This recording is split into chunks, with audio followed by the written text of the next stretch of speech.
Hi friends, welcome to our channel. ఈరోజు మన recipe వచ్చేసి పరమాన్నం. ఈ పరమాన్నాన్ని మనం దేవునికి నైవేద్యంగా పెట్టడానికి కానీ, ఎప్పుడైనా స్వీట్ తినాలనిపించినప్పుడు కానీ, ఎప్పుడు చేసే పరమాన్నంలా కాకుండా కాస్త డిఫరెంట్గా, అలాగే మరింత టేస్టీగా, చాలా సింపుల్ అండ్ ఈజీగా ఎలా చేయాలో ఇప్పుడు మనం ఈ వీడియోలో చూద్దాం.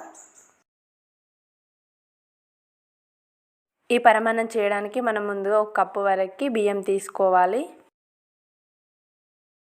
ఈ బియ్యం తీసుకునేటప్పుడు మీరు సన్న బియ్యం కాకుండా దొడ్డు బియ్యం తీసుకోండి. ఒకవేళ రేషన్ బియ్యం ఉంటే రేషన్ బియ్యంతో చేసుకోండి. ఈ పరమాన్నంను మనం సన్న బియ్యం కాకుండా దొడ్డు బియ్యంతో చేసుకుంటే పరమాన్నం మరింత టేస్టీగా ఉంటుంది. 1 కప్పు బియ్యానికి అరకప్పు వరకు పెసరపప్పు తీసుకోవాలి. కాస్త వేయించి తీసుకుంటే టేస్ట్ బాగుంటుంది. ఇక్కడ పెసరపప్పు వేయించిన క్లిప్ మిస్ అయిందండి. ఇప్పుడు వీటిలో వాటర్ వేసి శుభ్రంగా కడగాలి. ఇప్పుడు ఇందులో ఒక 2 కప్పుల వరకు వాటర్ వేసుకొని ఒక అరగంట పాటు నానబెట్టుకోవాలి. ఒకవేళ మీకు కనుక నానబెట్టుకోవడానికి టైం లేకపోతే డైరెక్ట్గా కూడా చేసుకోవచ్చు. ఇలా నానబెట్టుకోవడం వలన పరమాన్నం అనేది త్వరగా ఉడుకుతుంది. ఇప్పుడు ఒక అరగంట పాటు నానబెట్టుకున్న తర్వాత తీసి ఒక గిన్నెలో వేసుకోవాలి. ఇప్పుడు ఇందులో ఇంకో 3 కప్పుల వరకు వాటర్ యాడ్ చేసుకోవాలి. మనం ఫస్ట్ 2 కప్పుల వరకు వాటర్ యాడ్ చేసాము. అంటే 1 కప్పు రైస్కి 5 కప్పుల వరకు వాటర్ వేసుకుంటున్నాము. అలాగే 1 కప్పు వరకు పాలు కూడా వేసుకోవాలి. ఈ పాలతో కలిపి మొత్తం 6 కప్పుల వరకు వేసుకుంటున్నాము. అంటే 1 కప్పుకి 6 కప్పులు వేసుకోవాలి. ఇలా 6 కప్పులు వేసుకోవడం వలన ఈ పరమాన్నం అనేది పర్ఫెక్ట్గా కుక్ అవుతుంది. ఇప్పుడు స్టవ్ ఆన్ చేసి గిన్నెను పెట్టుకోవాలి. ఒకసారి అంతా కలిసేలా బాగా కలుపుకోవాలి. ఈ పరమాన్నంలో మనం మరిగించిన పాలు కాకుండా పచ్చి పాలు వేసుకుంటే టేస్ట్ చాలా బాగుంటుంది. కొంతమంది పరమాన్నంలో పాలు వేసుకోకుండా ఓన్లీ వాటర్ వేసుకుంటారు. ఈ పరమాన్నం చేస్తున్నప్పుడు మనం స్టవ్ని లో ఫ్లేమ్లో పెట్టి మాత్రమే చేసుకోవాలి. హై ఫ్లేమ్లో పెట్టి చేసుకోవడం వలన ఈ పాలు అనేవి పొంగిపోతాయి.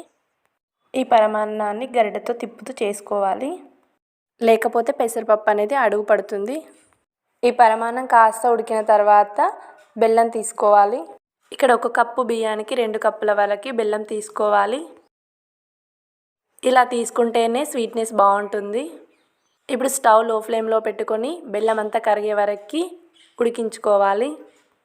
ఈ బెల్లం కొత్త బెల్లం కాకుండా పాత బెల్లం తీసుకోవాలి. పాత బెల్లం తీసుకోవడం వలన పరమాన్నం అనేది కలర్ఫుల్గా ఉంటుంది. ఇప్పుడు ఈ బెల్లం అంతా కరిగిన తర్వాత మనం టేస్ట్ కోసం ఒక 1/2 టేబుల్ స్పూన్ వరకు ఇలాచీ పౌడర్ వేసుకోవాలి. మీరు కావాలంటే ఈ పరమాన్నంలో శనగపప్పు కూడా వేసుకొని చేసుకోవచ్చు. మీకు నచ్చితే వేసుకోవచ్చు, ఇది ఆప్షనల్ అండి. ఇప్పుడు పక్కకి ఇంకో గిన్నె పెట్టుకొని ఒక 2 టేబుల్ స్పూన్ వరకు నెయ్యి వేసుకోవాలి. ఈ నెయ్యి కొద్దిగా కరిగాక జీడిపప్పు వేసుకోవాలి. ఈ జీడిపప్పు కాస్త ఫ్రై అయిన తర్వాత కిస్మిస్ వేసుకోవాలి. ఒకవేళ మీ దగ్గర కనుక ఇత్తడి పాత్ర అవైలబుల్గా ఉంటే ఈ పరమాన్నాన్ని ఇత్తడి పాత్రలో చేస్తే టేస్ట్ అయితే చాలా బాగుంటుంది. నేనైతే నార్మల్ పాత్రని యూజ్ చేశాను. ఒకవేళ మీ దగ్గర అవైలబుల్గా ఉంటే చేసుకోవచ్చు.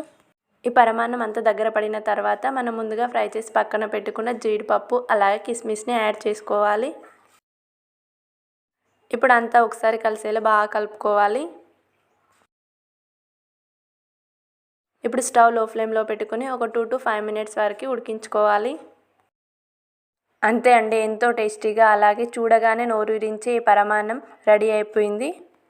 మీరు కూడా ఇలా పక్కా కొలతలతో పరమాన్నాన్ని కనుక చేసినట్టయితే ఈ పరమాన్నం అనేది చాలా టేస్టీగా ఉంటుంది.